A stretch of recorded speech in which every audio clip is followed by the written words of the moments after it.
आपको कुछ इस तरह से इसको सॉल्व करना सिखाया था कि इनफिक्स को जब प्रीफिक्स में करते हैं तो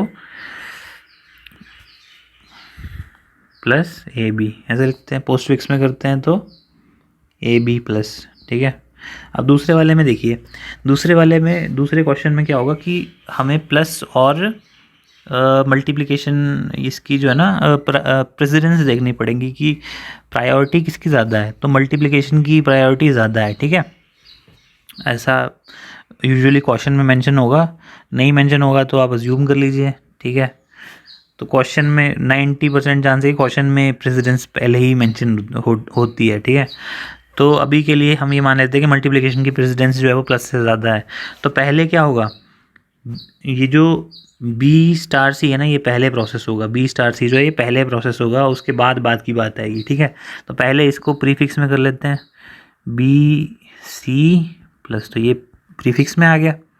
अब पूरे की बारी है, अब पूरे की बारी है। इस पूरे एक्सप्रेशन में क्या होगा, इस वाली जो चीज़ को ना, ये चीज़ हो गई सॉल्व। अब क्या बचा, ए प्लस दूसरा भी एक ऑपरेंडी बन गया। ठीक है, तो अब क्या हुआ, प्रीफिक्स में करना है, तो प्रीफिक्स में क्या होता है, नोड लेफ्ट राइट, यानी कि प्लस ए और राइट पूरा का पूरा ये एज इट इज़। तो हमारे पास प्रीफिक्स क्या आया, प्लस ए मल्टीप्लिकेशन बी सी, तो इसको ये होता है प्रीफिक्स में, इसको इस तरह से लिखना है। ठीक है, और फिर पोस्ट फिक्स में कैसे लिखना है, देखिए वही दोबारा सबसे पहले प्रायोरिटी चेक करनी है, सबसे ज़्यादा प्रायोरिटी मल्टीप्लिकेशन की है, तो बी और बी स्टार सी जो है ना ये पहले प्रोसेस होगा, तो इसको कर देते हैं पहले प्रोसेस। देखिए पोस्ट फिक्स करना है हमने ना, तो बी सी मल्टीप्लिकेशन कर दिया। अब देखिए, अब हमने इस पूरे को प्रोसेस करना है, लेकिन बी स्टार सी तो प्रोसेस ऑलरेडी हो चुका है। ठीक है, तो अब हमने लेफ़्ट राइट नोड की फॉर्म में करना है, यानी कि लेफ़्ट और राइट तो ये हो गया, और नोड यानी कि प्लस। ठीक है, तो ये हमारे पास पोस्ट फिक्स की फॉर्म में आ गया। लेकिन यहाँ पे ये जो मैं दिमाग में कैलकुलेशन कर रहा हूँ ना, चलिए ये मैं आपको बाद में बताता हूँ कि ये हमने नहीं करना है। ये जो हमने बिना हमने बिना प्रोसीजर हाईलाइट किए जो हमने कर दिया ना, ऐसे करना नहीं है। फिर भी मैं अभी मैं आपको आगे बताऊंगा क्या करना है। ठीक है, तो अब देखिए तीसरे क्वेश्चन में क्या होता है कि देखिए ब्रैकेट बोलता है कि ब्रैकेट पहले मुझे सॉल्व करो, तो ब्रैकेट को हमने पहले सॉल्व कर देना है। तो प्रीफिक्स में क्या होगा, ए प्लस बी जो है ना उसको पहले सॉल्व कर दीजिए, तो प्लस ए बी आ गया। ठीक है,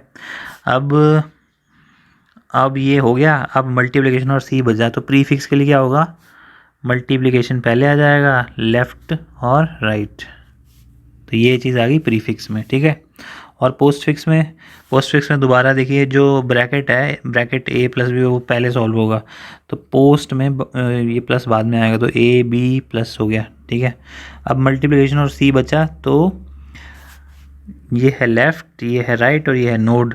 ठीक है, तो अब क्या पोस्ट फिक्स में क्या होता है, लेफ़्ट राइट और नोड, तो यानी left right is c and node is multiplication. ठीक है, तो ये हमने इसकी इनफिक्स और प्रीफिक्स और पोस्ट फिक्स लिख दी एक इनफिक्स एक्सप्रेशन की। तो मैं आपको भी बता रहा था कि जो हमने जो मेंटल दिमाग में कर लिया सब कुछ, ये नहीं करना है आपको। पेपर में कैसे करना है, आपको पेपर में ना स्टैक बनाना है। तो डेटा स्ट्रक्चर एक स्टैक आपने पढ़ा होगा, स्टैक नाम का एक डेटा स्ट्रक्चर पढ़ा होगा, इसमें डेटा जाता है और डेटा एक ही एंड से वापस आता है। तो इंसर्शन वाले स्टेप को क्या बोलते हैं, पुश, और एक्सट्रैक्शन वाले स्टेप को क्या बोलते हैं, पॉप। ठीक है, तो ये केवल एक ही एंड पे खुला हुआ है। ठीक है, तो पुश एंड पॉप होता है स्टैक में।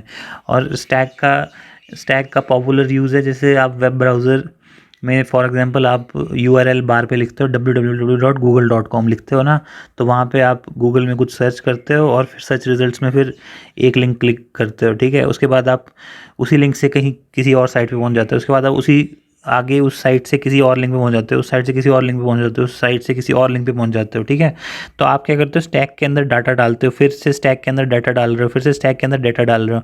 अब जब आप बैक जाने का बटन दबाओगे ना, यानी कि आपको एक बैक जाने का भी बटन होता है ना, यानी कि अपने प्रीवियस वेब पेज पे जाना है, तो जब आप बैक करोगे तो वो क्या होगा, वो पॉप हो जाएगा। फिर उससे ऊपर वाला एलिमेंट पॉप हो जाएगा, फिर उससे ऊपर वाला एलिमेंट पॉप हो जाएगा, ठीक है। तो ये स्टैक की प्रॉपर्टी होती है कि जैसे अब मैंने अब समझ में आ ही गया होगा आपको कि मैं बोलना क्या चाहता हूँ। जैसे मैंने एक ये नंबर डाला तो यहाँ पे आ जाएगा 1, ठीक है। फिर मैंने दूसरा नंबर डाला, यहाँ पे आ जाएगा 2 इससे ऊपर, और फिर तीसरा 3 डाला तो यहाँ पे आ जाएगा 3। अब जब ये पॉप होंगे तो 3 सबसे पहले बाहर निकलेगा और उसके बाद 2 बाहर निकलेगा, ठीक है।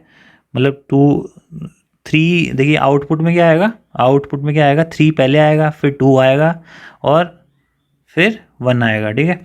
तो ये मैं आपको अभी स्टैक का ये बताना चाहता था कि स्टैक काम कैसे करता है। तो अब हम ये जो काम है ना, जो अभी हमने मेंटली प्रीफिक्स और पोस्ट फिक्स कर दिया है, ऐसे हमने पेपर में कभी नहीं करना है, ठीक है। जो मैंने आपको गूगल मीट पे भी जब मैंने क्लास ली थी ना, तो वो मैंने मेंटली सारा कुछ कर दिया था, तो मेंटली नहीं करना है। आप अब मेंटली कर देंगे तो एग्जामिनर को पता है कैसे चलेगा कि आपने सॉल्व किया है, क्या आप पता आपने चीटिंग नहीं कर दी है, ठीक है।